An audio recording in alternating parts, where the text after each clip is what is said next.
And finally, a toast to my lovely wife, Elena. My husband, Oliver Monroe's, voice boomed across the formal dining room. All 20 eyes turned to me. We were at his parents' estate, Oakview, an old money property with more history than character, celebrating his succession as CEO of Monroe Industries.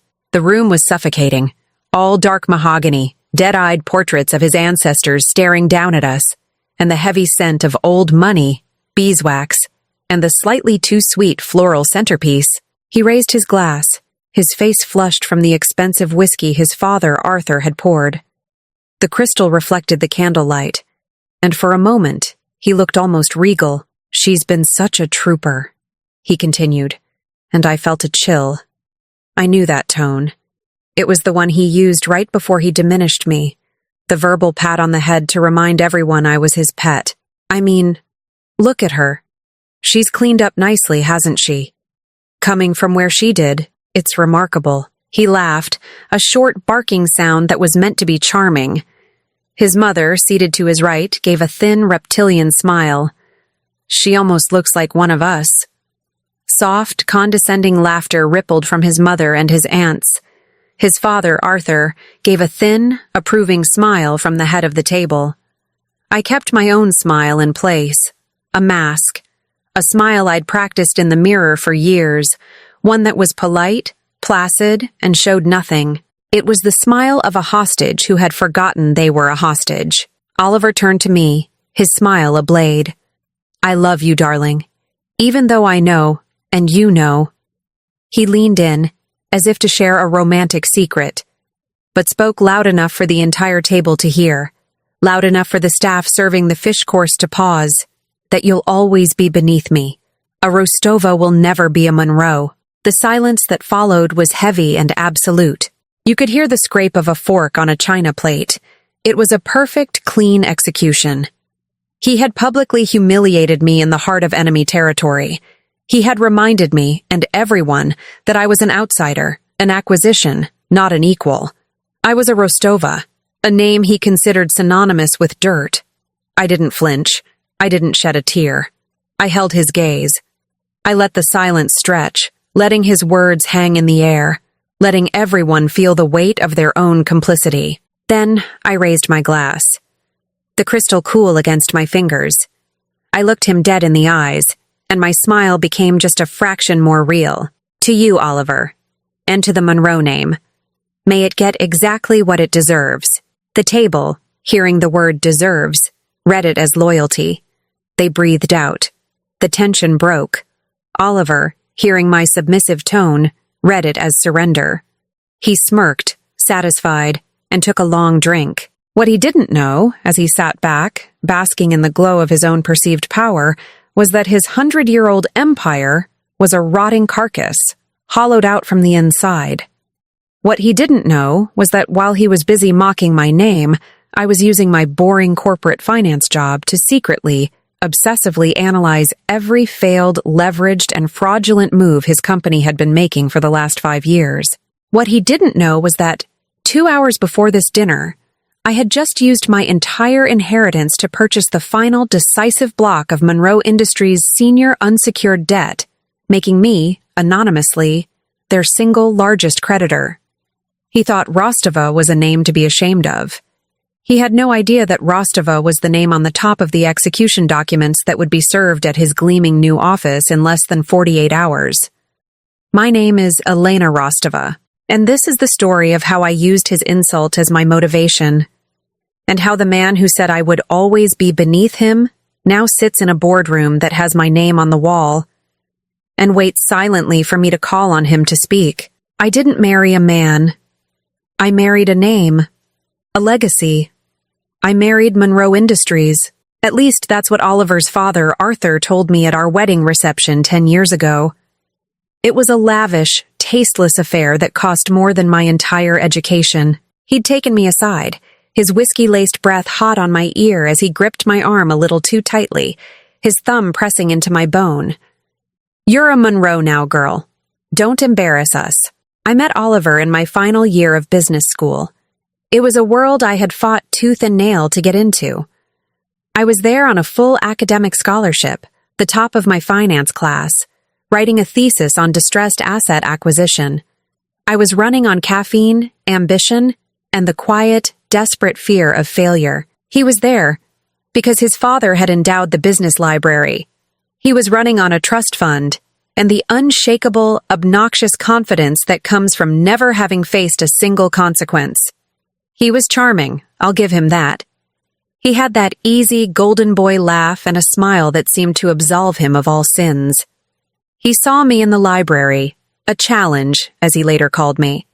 I was his project, the brilliant, penniless rust of a girl he could polish up and present to his family, a shiny, new object. And I fell for it. I was 24, and I was so tired. Tired of being the scholarship kid, tired of working 3 jobs to pay for a tiny apartment, tired of having to be smarter, faster, and better than everyone just to stay in the same place. I mistook his arrogance for strength. I thought his name was a shield. I thought his world, this effortless golden world, was what love looked like. We married 6 months after graduation. His parents threw a wedding that was less a celebration of love and more a corporate merger announcement. I was the asset being acquired, though my value was clearly listed as 0. My career, the one I had been building with surgical precision, was the first sacrifice. I had an offer from a top-tier investment bank, a job I had dreamed of, a 6-figure starting salary. "Elena, darling," Oliver had said, as we sat in the sterile, all-white living room of the condo his father bought us. The furniture was all sharp angles and uncomfortable. "You can't work at a rival investment bank. It's a conflict of interest with Monroe Industries. It's not a rival, Oliver. They're in different sectors. You're in legacy manufacturing. They're in M&A. It looks bad. Dad says it looks bad. It's unseemly. People will talk. They'll think you're spying for them or that I'm not enough." He pouted. "Why don't you take a job at Monroe? I don't know. The PR department? Something light. You could plan the galas." I refused. It was our first real fight. We compromised. Or rather, I compromised. I took a respectable, lower-paying, and, in his mind, non-threatening job in the back office of a mid-level corporate finance firm. A place where I wouldn't outshine him. A place where my last name, Rostova, meant nothing. I became, for all intents and purposes, a professional wife. My real job, the one that took all my skill, was managing Oliver, while I was running complex risk models and financial analysis at my boring job. Work I was incredibly good at. My real work started when I got home. I was the one who managed the household. I was the one who remembered his mother's birthday and bought the thoughtful gift he would take credit for. I was the one who wrote the thank you notes for the gala tickets his parents bought us. And I was the one who, late at night, would find him in his home study, his face pale with panic, staring at a spreadsheet he didn't understand. He was in charge of the new ventures division at Monroe, a sandbox his father had created for him to play in. It was a perpetual disaster. I remember one night, 2 years into the marriage. I came home late from my own job, my brain fried from a quarterly report. I found him in the study. He had thrown his laptop against the wall. The screen was shattered. "I don't understand these numbers, Elena," he hissed, pulling at his hair. "The projections on the EV charger launch are all wrong. The margins are negative. I put in the numbers from the marketing guys and the whole model just broke. Dad's going to kill me." So, I would sit down. At 1 a.m., I'd kick off my heels, undo my bun, push up my sleeves, and dive into the mess he'd made. "Oliver," I'd say, my voice flat with exhaustion, "you can't just put 50,000 units in the sales column. Where's your cost of goods sold? Where's your amortization for the new tooling? You haven't linked the debt servicing for the factory. You're not just wrong. You're not even in the right ballpark." I would spend the next 3 hours rebuilding his entire model. I would find the supply chain flaw. I would restructure his debt. I would find the efficiencies he'd missed because he didn't bother to read the reports. I would rewrite his proposals, peppering them with the buzzwords his father loved: synergy, legacy, strategic streamlining. I would, in effect, do his job for him. At 3 a.m., I would close the laptop. There, I'd say, my eyes burning. It's fixed. The numbers are clean. They show a 15% profit margin if you can control your T&E spending, which you can't. Just present it like this. He would kiss me on the forehead, his relief palpable. What would I do without you, Lena? You're my secret weapon, the best acquisition I ever made. The next day, he would go to the office and present my work. His father would clap him on the back. And at dinner that night, Oliver would explain to me, in condescending detail, the brilliant move he had made to save the division. He would lecture me on high-level corporate strategy as if I were a child. He didn't just take my work. He absorbed it and then presented it back to me as his own genius. He truly believed it. The Monroe ego was a fascinating, terrifying thing. It was a vacuum that sucked in all outside achievements and claimed them as its own. His friends were the same. They were all sons of the elite, heirs to companies they didn't build. They would come over for whiskey, prop their expensive Italian shoes on my furniture, and talk about the burden of leadership. They treated me with a polite, dismissive air. I was the smart wife, the finance girl who handled the details. I was useful, like a good accountant or a reliable car. But I was not, and would never be, one of them. And Oliver encouraged it. He needed it. He couldn't be the man whose wife had to bail him out every quarter. So, in public, he began to mock my intelligence, just a little. Oh, Elena, she's buried in spreadsheets. I'm the big picture guy. The resentment grew slowly, in lockstep with his dependence on me. The more he needed my brain, the more he despised me for having it. The night he was named CEO was the breaking point. His father, Arthur, was stepping down due to health reasons, a polite term for the board finally growing tired of his erratic leadership and multi-million-dollar vanity projects. Oliver was the only heir. He was given the crown he had not earned. That night, at the celebratory dinner, was when he delivered the line, "You'll always be beneath me. A Rostova will never be a Monroe." It wasn't just an insult. It was a declaration. It was him, insecure and terrified in his new role, trying to reestablish the order of his universe. He was the Monroe CEO. I was the Rostova girl he owned. As I sat there, sipping my champagne, smiling my practiced, empty smile, I looked across the table. I saw the crumbling legacy. Arthur, a man who hadn't had a good idea since 1980. Oliver, a fraud who relied on my intelligence to survive. His mother, a woman who measured her worth in jewelry. I realized they were weak. All of them. Their entire empire was a facade, a dusty museum to their own name, and they were strangling me with it. That night, I didn't cry. I didn't rage. I went home to my own office, a small, clean room Oliver never entered. I opened my personal, encrypted laptop, and I stopped being a wife. I became a corporate raider. I already knew where the skeletons were buried. After all, I had buried half of them for Oliver. I knew the divisions that were bleeding cash. I knew the bad real estate deals. But I needed to know what his creditors knew. I used my maiden name, Rostova, and my credentials from my boring finance job to anonymously access institutional debt markets. It took time, patience, and every bit of my skill. It took me 2 weeks. 2 weeks of 4 a.m. mornings, poring over bond ratings and debt ledgers while Oliver slept beside me, snoring like a king. And I found it. The poison pill. Monroe Industries was leveraged to the hilt. They had borrowed billions to cover Arthur's bad bets, securing the loans against the company's core assets. And the largest, most aggressive block of that debt, a $500 million package, was about to come due. It was being traded by a private fund in Singapore that had just had its own crisis and needed liquidity, fast. They were desperate to sell. They were practically giving it away at 40 cents on the dollar. I drained my personal inheritance, the money my own father, a man who built his own small trucking company from nothing, had left me. I liquidated my 401k. I leveraged my own pristine credit. I took every penny of my own name and I bought it. All of it. 2 hours before that celebratory dinner, the transfer was finalized. I, Elena Rostova, became the single largest, most senior, and most dangerous creditor to Monroe Industries. So when he stood there, his face flushed with power, and told me I would always be beneath him, I just smiled. He thought he was the king. He had no idea he was talking to the bank.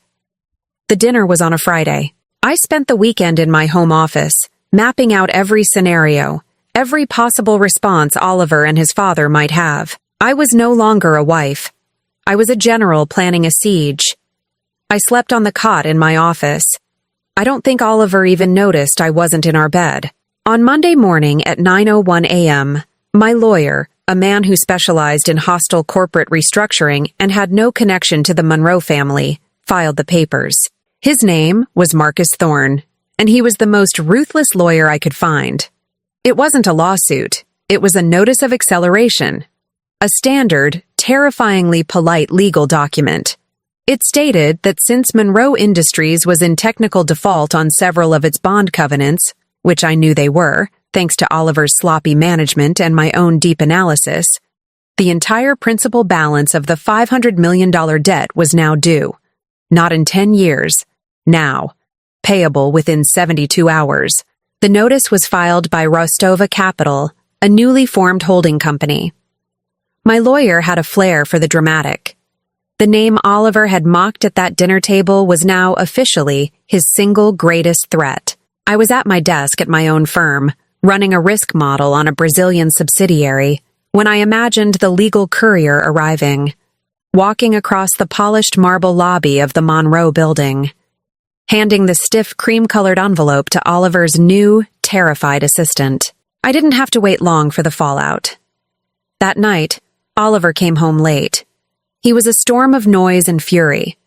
He threw his briefcase on the antique table in the foyer, the sound echoing through the house. I heard him pour a whiskey, the glug-glug-glug of the bottle unsteady. "Can you believe this?" he shouted. He stormed into the library, where I was calmly reading the Financial Times. He was waving a piece of paper, the notice. "Some vulture fund, out of Singapore. Rostova Capital," he spat the name, just as he had at the dinner. "Can you believe the nerve? They're trying to arm wrestle me. Oliver Monroe, on my first official week as CEO. My heart didn't even flutter. I'd spent my entire inheritance on this move. I'd leveraged my own future, and I was as calm as a surgeon. I looked up from my paper, feigning mild concern. "Rostova? What a strange name. It's Russian, I believe. What does it mean, Oliver?" "It's nothing," he snapped, pacing in front of the fireplace, kicking at a log. "It's a clerical error. It's a bluff. Some bean counter in Asia who doesn't know who he's dealing with. I had our legal team send them a threatening letter, told them we'd sue them into oblivion. They'll back off. They always do." "I'm sure you're right, dear," I said, turning a page. "Of course I am. Dad is handling it. We're Monroes. We don't get accelerated. Now, where's dinner? I'm starving. This whole thing has ruined my evening." He ate the rack of lamb I had prepared, complaining between bites about the idiots and parasites in the financial world. He was so insulated by his own name, so protected by his own arrogance, that he couldn't see the guillotine that was already poised above his neck. He had no idea. He didn't know that Rostova Capital wasn't some fund in Singapore. It was his wife, sitting 10 feet away, calmly calculating the exact moment his company would become illiquid. He didn't know that his threatening letter had been immediately forwarded to my lawyer, who was, at that very moment, filing it as Exhibit B in our case, proof that the new CEO was acting in bad faith and refusing to acknowledge a legitimate debt. He went to bed early, drunk on whiskey and self-satisfaction. He was a Monroe. He was untouchable. I waited until I heard the faint sound of his snoring. Then I went to my own office. At 11 p.m., my personal phone, the one he didn't know about, buzzed. It was a new, encrypted email. The sender was mshawmonroeind.com. Meredith Shaw. I knew the name. She was the company's head comptroller, a career employee. A woman I'd seen in the hallways at their Christmas parties. Sharp, invisible, perpetually stressed, and the only person in their entire corporate structure who wasn't a Monroe or a friend of Oliver. She was a worker. My heart, which had been calm all day, finally beat faster. This was the variable I couldn't control. The subject line was just one word. Rostova. The message was short. I read it, and the entire plan shifted. I don't know who you are, but I know what that default notice means. I am the comptroller at Monroe Industries. I'm writing to you because they are going to burn the company to the ground to hide the truth. I've been keeping a separate set of books for 2 years. They've been cooking the numbers to hide the covenant breaches. Arthur and Oliver, they've been using capital expenditure funds to pay themselves consulting bonuses for 3 quarters. I've tried to warn them. I've sent memos. Oliver told me I was a nervous Nellie who didn't understand high-level strategy. Arthur told me to mind my station. This default notice. It's the end. They're going to shred everything. I don't know who Rostova Capital is, but you're the only ones who can see the real numbers. I can't go to jail for what the Monroes did. I have the proof. All of it. The real ledgers. Please, help me. I stared at the message. My hands were trembling, but not with fear, with fury. I thought I had bought the debt of a poorly managed, arrogant company. Meredith's email confirmed something much, much worse. It wasn't just incompetence. It was systemic fraud. Oliver wasn't just a fool who insulted his wife. He was a criminal. He wasn't just unprepared to be CEO, he was actively looting the company he had just inherited. This changed everything. I forwarded the email to my lawyer with one sentence. The leverage just doubled. Then I wrote back to Meredith Shaw. Meredith, my name is Elena Rostova. I believe you and I have a mutual interest in the truth. Let's meet. Tomorrow. 7 a.m. The coffee shop on Market, not the one near the office. Come alone. At 7:03 a.m. she walked in. Meredith Shaw. She was exactly as I remembered her from the holiday parties. Mousy brown hair, wire-rimmed glasses, a practical beige raincoat that was probably older than my marriage. She was the definition of invisible, the kind of woman the Monroes of the world were trained to look past, and that's what made her so dangerous. She clutched her handbag like a life raft, her eyes darting around the cafe before she saw me. She slid into the booth opposite me, her hands trembling. Thank you for coming, Meredith. I pushed a coffee, black, toward her. She hadn't ordered. I had. They're shredding things, she whispered, skipping pleasantries. Her voice was thin, terrified. After your Rostova Capital notice arrived, Oliver. He's in a blind panic. He and his father were in the office all weekend. They had a third-party security team come in. They're wiping servers, the ones I don't control. What about the ones you do control? I asked quietly.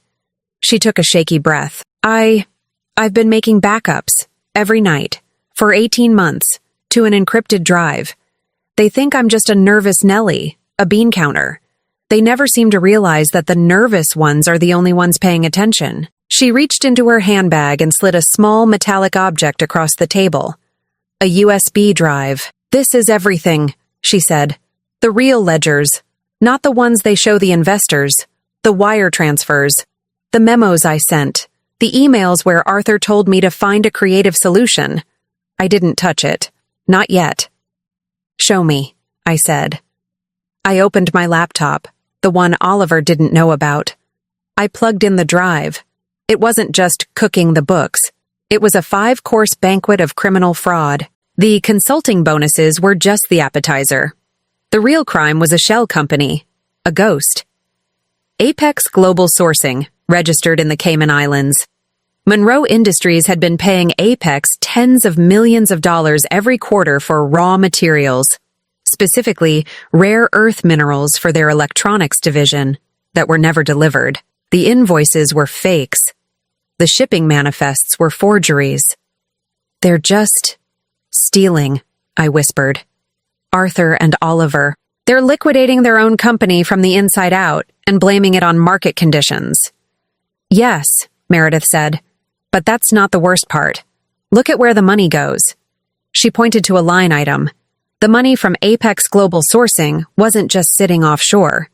It was being routed back into a private, domestic bank account.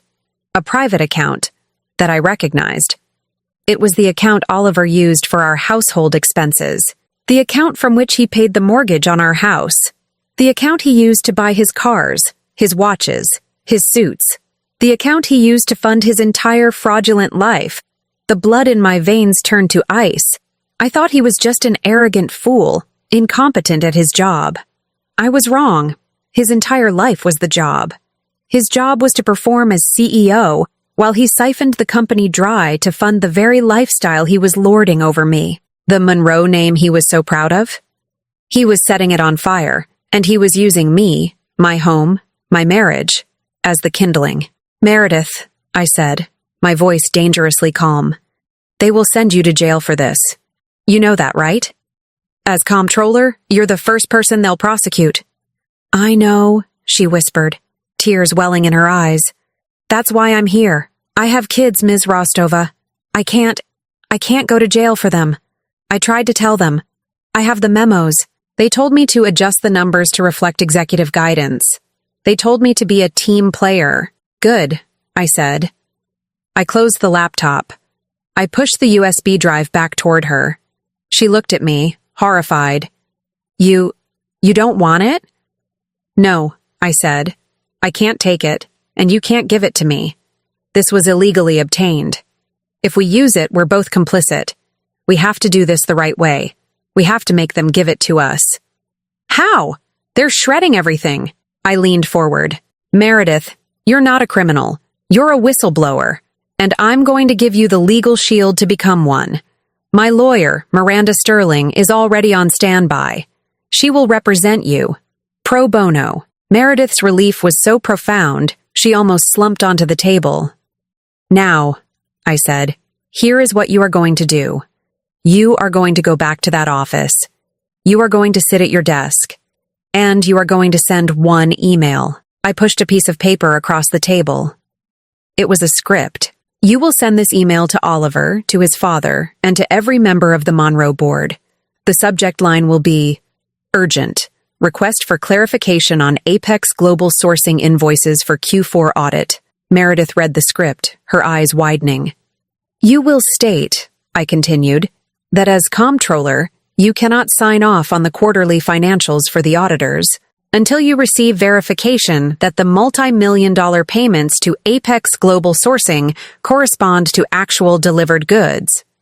You will state that, as of this morning, you can find no record of any such deliveries, and that the payments are therefore unreconciled. You will use that exact word, unreconciled. They'll fire me, she whispered. Yes, I said. They will. And when they do, they will be firing you in retaliation for performing your fiduciary duty. That is a crime. That is the final nail in their coffin. That email legally separates you from their conspiracy. It makes you the primary witness for the SEC. I stood up, leaving my coffee untouched. They think you're a nervous Nellie who doesn't understand strategy, Meredith. They're about to find out what a bean counter can do. Send the email, and forward me their response. She looked up at me, no longer a victim, but an ally. They'll respond with threats, Ms. Rostova. I know, I said, putting on my coat. I'm counting on it. That's not a threat, Meredith. That's a confession. I didn't have to wait long. Meredith sent the email at 5:01 p.m. At 9:15 p.m., I was in the library, the voice recorder on my phone silently running, when the library doors flew open with such force that they banged against the walls. Oliver stood there. But this wasn't the confident, smirking man from the gala. This was someone I hadn't seen before. He was pale, sweating through his expensive silk shirt, and his eyes were wide with animal panic. He was holding his phone in his hand, clutching it like a weapon. You! He roared, stalking into the room. Did you know about this? This Rostova thing? This debt? I calmly placed my bookmark in my novel. I know what I read in the financial news, Oliver. It seems the company is over-leveraged. Don't play dumb with me, Elena. he shouted. "Don't you dare use your finance jargon. This is a shakedown. It's a bluff. And now, this." He shoved his phone in my face. On the screen was Meredith Shaw's email. The subject line, "Urgent, request for clarification," glowed with her terrified, beautiful precision. That little bean counter, that disloyal witch, after everything my family has done for her, she's threatening me. She's threatening to go to the auditors. I feigned confusion. I kept my voice flat, academic. "What is Apex Global Sourcing, Oliver? I've never seen that name on your reports." This was his moment. The moment a smart man would have shut down, called his lawyer, and said nothing. But Oliver wasn't a smart man. He was an arrogant one. And he wasn't talking to Rostova Capital.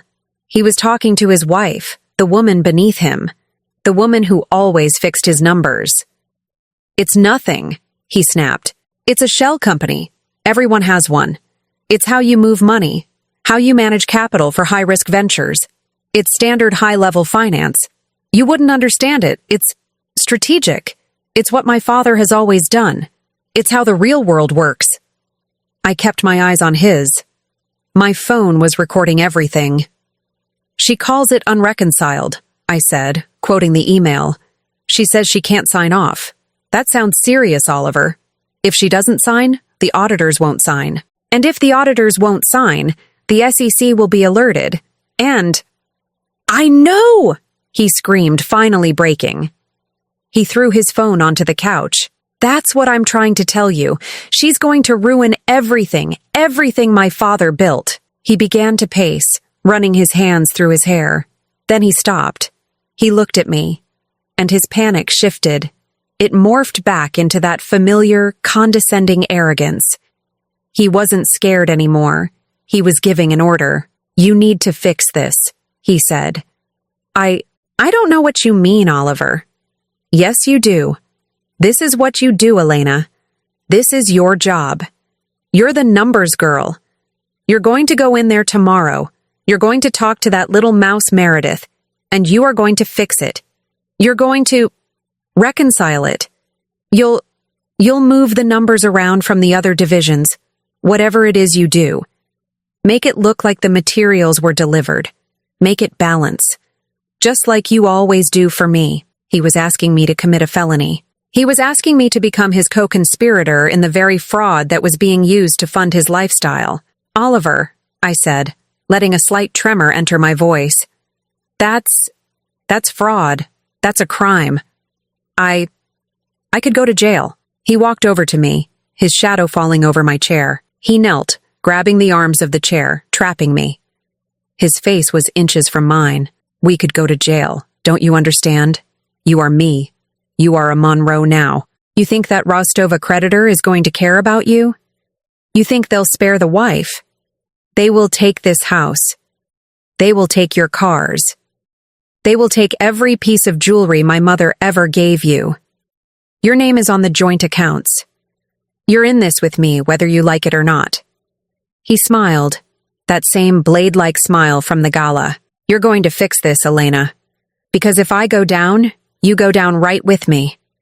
You said your vows, for better or for worse, and this is the worse. You will not let this happen. You will not let some bean counter and some vulture fund destroy my family's name. Go in tomorrow. Bury it. That's an order." He stood up, confident again. He had handled it. He had put his wife back in her place. "And another thing," he said, turning at the door. "You're going to find out who this Rostova Capital is. I want a name. I want to know who I need to crush." He slammed the door. I sat in the silence for a full minute. I listened to his footsteps fade as he went upstairs. Then I reached over and tapped the screen of my phone. The red recording bar turned into a save prompt. I named the file Confession. I attached the 3-minute audio file to an email. I sent it to Miranda Sterling. The subject line was simple. Exhibit C. He hadn't just confessed. He had confessed to the fraud, and to his intent to coerce me into joining the conspiracy. The king had just handed me his own head, and he didn't even know it. Oliver called the emergency board meeting for 10 a.m. on Wednesday. He thought he had 24 hours left on my 72-hour debt notice. He didn't know that Meredith's email and his confession had accelerated everything. I wasn't invited. A wife, even a finance girl wife, had no place in the inner sanctum. I arrived at 10:05 a.m. Oliver was at the head of the table in his father's chair. He looked smug, confident again. The panic from the night before was gone. He was performing. His father, Arthur, sat to his right, looking bored. The rest of the board, 3 of his aging fraternity brothers, looked at him with admiration. He was mid-speech. And so I'm pleased to announce I have handled the internal matter. The comptroller, Ms. Shaw, has been terminated for cause. It was a simple case of gross incompetence. She couldn't reconcile the books. He gave a small, indulgent laugh. As for the external matter, this Rostova Capital nonsense, our lawyers have assured me it's a procedural bluff, an attempt to scare the new CEO. I have it completely under control. Is that so? My voice cut through the stale air. The door, which I had pushed open silently, was wide. Every head turned. Oliver's face, flushed with victory, contorted into a mask of pure rage. "Elena, what is the meaning of this?" he snapped. "This is a private board meeting. Security, get her out of here." "I don't think you want to do that, Oliver," I said, my voice calm and carrying. I didn't step in alone. My lawyer, Miranda Sterling, entered behind me, followed by 2 stern-looking associates carrying briefcases. "This is your board, Oliver," I said, walking toward the empty chair at the other end of the table. "But it's my debt." "What in God's name is she talking about?"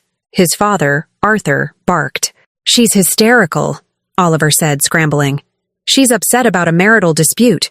This is inappropriate. This is trespassing. It's not trespassing when you're invited." The door opened again. Meredith Shaw walked in. She was no longer the terrified mouse. She looked terrified, yes, but also resolute. She was flanked by her own lawyer, a man I was paying for. Oliver shot to his feet, his chair scraping loudly. "Get her out! Get her out of my building! She is fired!" "Please stop shouting, Oliver. You're making a scene." Miranda Sterling placed her briefcase on the table, and it clicked open with an expensive, final sound. "Mr. Monroe," Miranda said, her voice cutting through his sputtering. "Any further threats toward Ms. Shaw will be considered witness intimidation and added to the criminal complaint. Ms. Shaw was, as you just admitted in front of witnesses, illegally terminated this morning in retaliation for reporting criminal activity." "Criminal activity?" Arthur Monroe bellowed. "How dare you? We are the Monroes." "We know who you are," Miranda said, unimpressed. "We also know about Apex Global Sourcing. We know about the Cayman Shell Company. We know about the wire fraud. We know about the systematic looting of this company's assets to fund your personal lifestyles." The blood drained from Arthur's face. Oliver was speechless. "Those are lies," Oliver finally managed. "Fabrications from a disgruntled employee. It's her word against mine." "Not exactly," I said. I looked at Miranda. She nodded. She placed a small digital recorder on the table and pressed play. The room filled with Oliver's voice, my voice memo. Oliver's voice, panicked, hissing. "It's a shell company. Everyone has one. It's how you move money. You wouldn't understand it. It's strategic. It's what my father has always done." Elena's voice, trembling, fake. That's fraud. I could go to jail." Oliver's voice, vicious. "We could go to jail. Don't you understand? You are me. You are a Monroe now. You're in this with me whether you like it or not. You're going to fix this, Elena. Bury it. That's an order." The recording ended. The silence in the room was absolute. It was a tomb. The 3 fraternity brothers looked like they were about to be physically ill. Arthur Monroe looked at his son with a new, horrifying understanding. Oliver was staring at me. Not with anger, with pure, unadulterated hatred. You, he whispered. You recorded me. In our own home. You ordered me to commit a felony, Oliver. I thought I should get clarification. I stood up and walked to the head of the table next to him. You're right about one thing, I said quietly, looking at the stunned board. A wife probably shouldn't be in this meeting. It's inappropriate. I then looked at Miranda. But she isn't here as your wife, Miranda Sterling announced to the room. Gentlemen, I'd like to introduce you to the principal and sole partner of Rostova Capital. She gestured to me. As of 48 hours ago, Ms. Elena Rostova is the majority creditor of Monroe Industries. She owns, in its entirety, your $500 million senior debt package. This is not a board meeting, gentlemen. It's a creditors' meeting, and she is the only one here who matters. The room tilted. Oliver, who was still standing, literally swayed. He gripped the table. He looked at his father. He looked at the portraits on the wall, and then he looked at me, the wife he had mocked, the Rostova he had dismissed. Rostova, he whispered, the name tasting like poison in his mouth. You're Rostova? I gave him the same calm, empty, polite smile from the gala. You said a Rostova would always be beneath a Monroe. It seems you have that backwards. My name, Oliver, is the only thing holding your name up. I turned to the terrified board. Gentlemen, you have two options. You can side with the Monroes, and I will execute my default notice, file this criminal evidence with the SEC, and liquidate this entire company for parts. You will all be named in the subsequent lawsuits. I paused. Or, you can vote right now to remove Oliver Monroe and Arthur Monroe from this board, effective immediately. You can install my team, led by Ms. Shaw as interim CFO, and you can begin answering to me. I didn't have to wait. It was a rout. All in favor? One of the fraternity brothers squeaked, his hand shooting up. One by one, they all abandoned him. I looked at Oliver. He had collapsed into his chair. He was no longer a king. He was just a man who had been undone by his own arrogance. Now, I said, taking my seat at the head of the table, let's talk about the terms of your surrender. The transition wasn't a transition. It was a cleansing. The SEC, armed with Meredith's unassailable evidence and Oliver's recorded confession, fell on Monroe Industries like a hammer. To avoid criminal prosecution, Arthur Monroe was forced into an immediate and shameful retirement, signing over all his assets and shares to Rostova Capital as part of the settlement. He was gone by sundown, his name erased from the building he'd built on lies. Oliver had a different fate. My agreement was more creative. He wouldn't go to jail. He wouldn't be fired. That would be too easy. That would make him a martyr, or at least a victim. He would lose his shares, his title of CEO, and his seat on the board, of course. No, Oliver would be reassigned.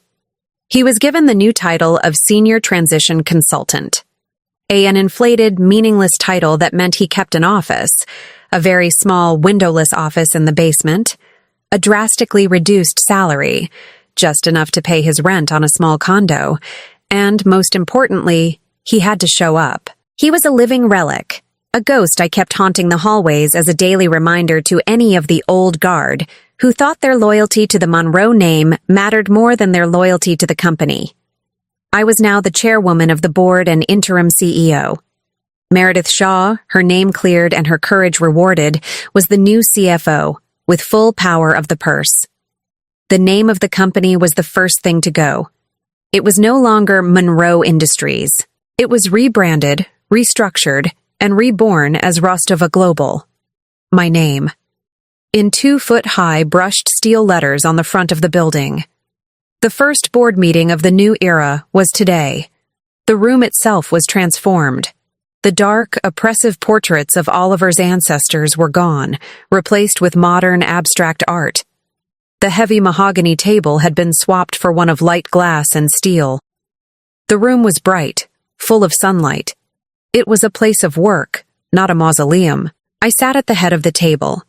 Meredith was at my right, presenting a sharp, aggressive recovery plan on a massive digital display. The board members were no longer Oliver's golf buddies. They were logistics experts, financial analysts, and market specialists I had brought in. And at the very far end of the table, in the smallest chair, nearest the door, sat Oliver. He wore a simple, off-the-rack suit that looked a little too big for him now. He was thinner, paler. He clutched a pen and a legal pad.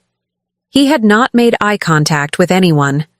Meredith was finishing her presentation, and by reopening the lines of credit using the company's real assets, instead of fraudulent leverage, we have cut our short-term debt by 60%. For the first time in 5 years, this company will post a cash flow positive quarter. Thank you, Madam Chairwoman. There were impressed nods around the table. Thank you, Meredith. Excellent work, I said. My voice was crisp in the new acoustics of the room. That brings us to the final agenda item, the formal closing of the new Ventures division, which, as we all know, was the primary vehicle for the Apex fraud. I looked around the table. Obviously, we are closing it, but for procedural purposes and for the official record, we need a final confirmation that there are no outstanding contracts or hidden assets in that division that could create future liabilities. So I looked down the full length of the table to the ghost in the corner. For the first time, I addressed him directly. My voice was polite, professional, and completely devoid of emotion, as if I were speaking to an intern. Mr. Monroe, you were the head of that division for 5 years. Could you please speak to that? The music in the room stopped. Every head, one by one, turned to look at Oliver. He visibly flinched. He knew this was a performance. But this time, it was my play. He looked up, his eyes glassy. He cleared his throat. His voice came out as a weak, reedy croak. Yes. I just raised an eyebrow. Waiting. He understood. He sat up a little straighter. His eyes met mine for a fleeting, agonizing second. They were dead, empty of all that golden boy arrogance. He cleared his throat again, and this time his voice was clear and audible, so the microphones in the table could record it for the official meeting minutes. Yes, Ms. Rostova. I kept my gaze locked on him. I didn't smile. I didn't blink. I'm sorry, Mr. Monroe. I didn't get your answer. Are there any outstanding assets? He swallowed. The humiliation was a physical thing, a heavy cloak he was forced to wear. No, Ms. Rostova. There is nothing there. I confirm that there are no outstanding assets. The division can be closed. Thank you for that valuable contribution, Mr. Monroe, I said, and then I turned back to the rest of the board, dismissing him as if he were a piece of furniture. Excellent. Then the motion is approved. The division is closed. Meredith, let's move on to the Q2 projections. I watched him from the corner of my eye. He sank back into his chair, shrinking, disappearing. The name Monroe, which he used to wear like a crown, was now the mark of his shame. A name he could only use when I gave him permission. The man who told me I would always be beneath him now had to raise his hand and ask permission to speak, and he had to answer to my name. It's been a year since that first board meeting. The name Monroe is now just a footnote in this company's history, a chapter on mismanagement that we teach in our new hire orientation. Rostova Global is thriving. We didn't just survive, we've grown. By cutting away the fraudulent rotting limbs of Oliver's and Arthur's legacy, we revealed a core business that was actually strong. Meredith Shaw, as my permanent CFO, has stabilized us. We're acquiring smaller, smarter companies now. We're building. I am not the woman I was. The finance girl who hid in the back office is gone. The wife who smiled through insults is a ghost. My name is on the building, but more importantly, my work is inside it. I did see Oliver one last time. It was 3 months ago. His consulting contract had finally expired. We had extracted every piece of institutional knowledge he had, and then, on a Tuesday, his keycard was deactivated. He was, finally, let go. I was leaving a late dinner with a group of venture capitalists, my own venture capitalists, who were now investors in my new tech division. I was waiting for my car on the rain-slicked street, and I saw him. He wasn't in the building. He was outside it, He was a delivery driver for a high-end food service. He was wearing a polo shirt with a logo, holding a thermal bag.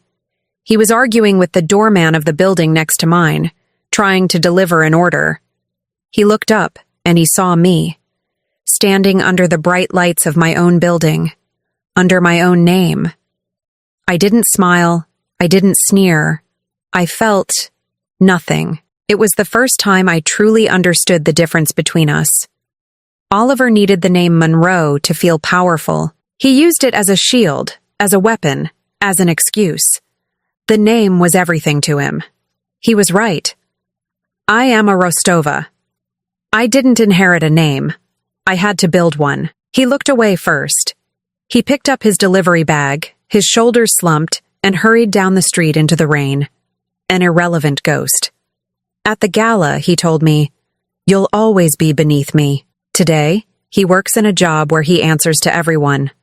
And I run the company that owns the skyscraper his old office used to be in. The truth is, he was right. A Rostova never could be a Monroe. Thank God.